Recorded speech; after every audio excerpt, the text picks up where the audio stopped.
go!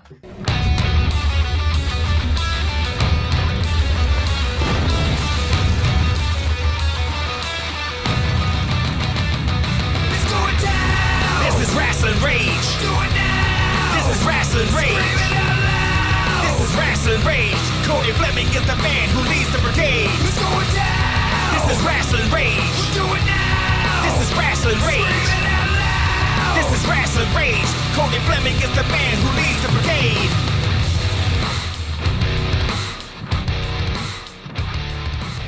Hello to everyone watching. I have an interview for you today. I'm your host, Cody from Rasslin Rage, and I'm joined today by independent wrestler Zoey Skye. First, I want to thank you so much for joining me today. Hey man, thank you for having me. I'm looking forward to this. Awesome. So I was doing a little bit of research, going online and looking things up, and so you've been in the business roughly about 12 years or so now? Yeah, here in about 3 weeks, I'll hit my 12-year mark. So yeah, pretty close to it. 12 years, so that's a long time to be in the game. It is. It doesn't feel like it's been that long, but it's definitely been a nice long ride. But I'm nowhere near ready to be done yet. So. Well, that's good. What swayed you to start training in professional wrestling? I've mentioned this before. I've just always loved, professional wrestling. I've watched it growing up. And I didn't know anything about indie wrestling at the time of, finally realizing I can train. As I started to, get out of high school, I was looking into, what training consisted of, and just looked things up and kept it as simple as possible. I had no idea what I was looking for. And one day my mom found a local promotion on TV. I hit them up. Went to a show, got a business card, and a few months later, I was training with JT Lightning and Johnny Gargano at Cleveland All Pro Wrestling. So that's pretty amazing right there. That's a pretty big name.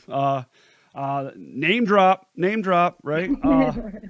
So life happens. We all know that, and in the business 12 years, like you said, has there been any obstacles that you've had to overcome in your career or training at all? I'm sure that there's been far worse for other people than me.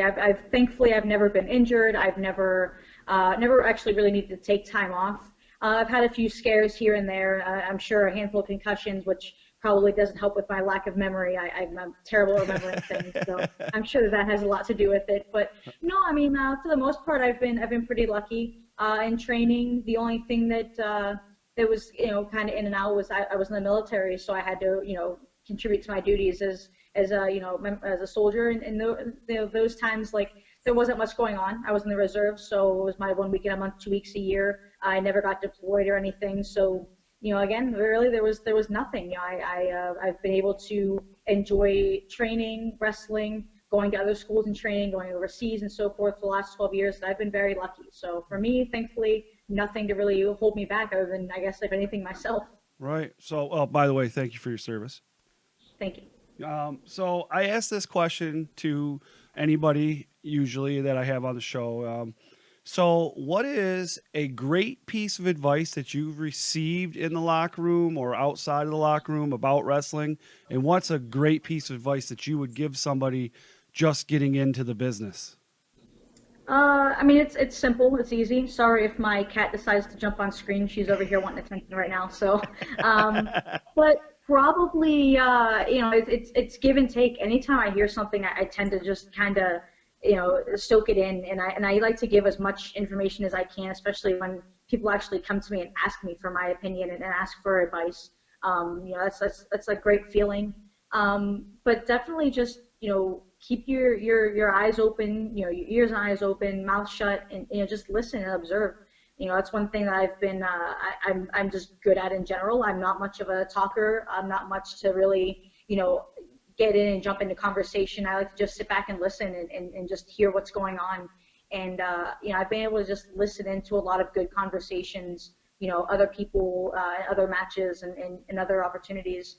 That being able to sit down and write ideas and listen to these ideas and put them in the back of my head is something that's helped me out a lot in the last 12 years. So that's one thing I always tell people.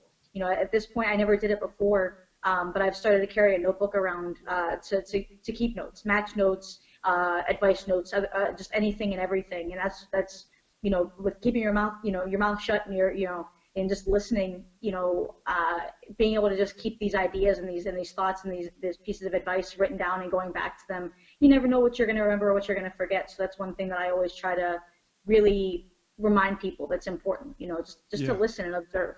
Oh yeah, most definitely.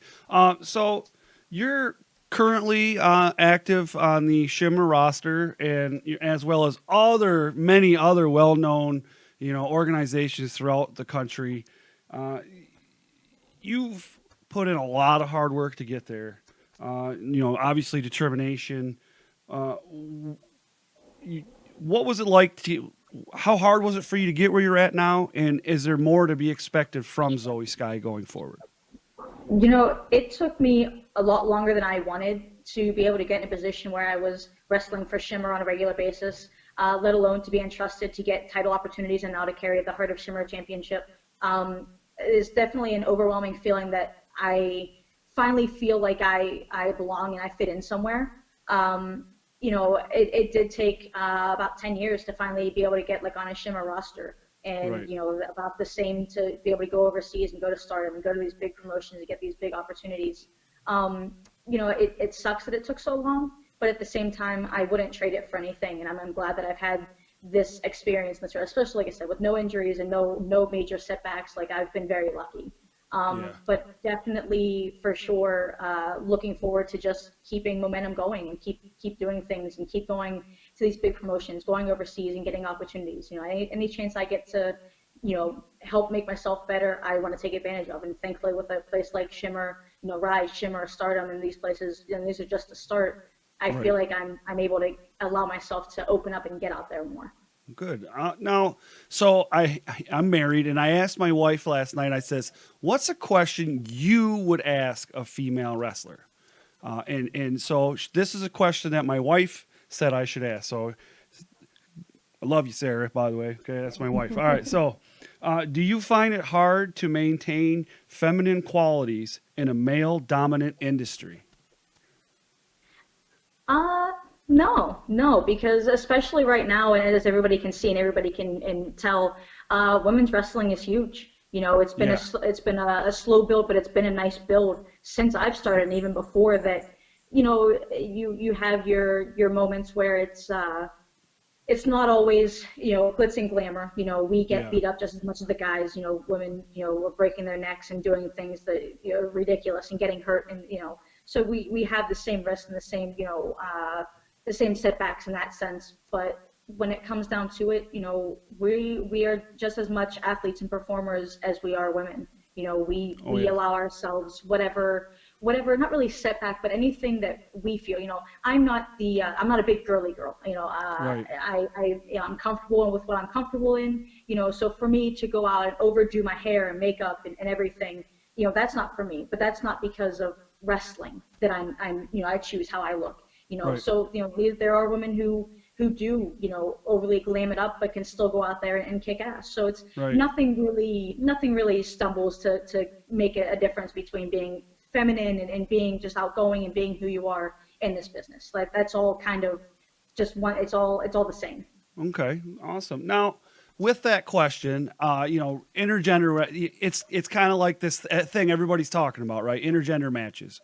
And, I dig it. I like it. I was a real big fan of some of the work Tessa Blanchard did with Wrestle Circus against Brian Cage and some of the other guys out there.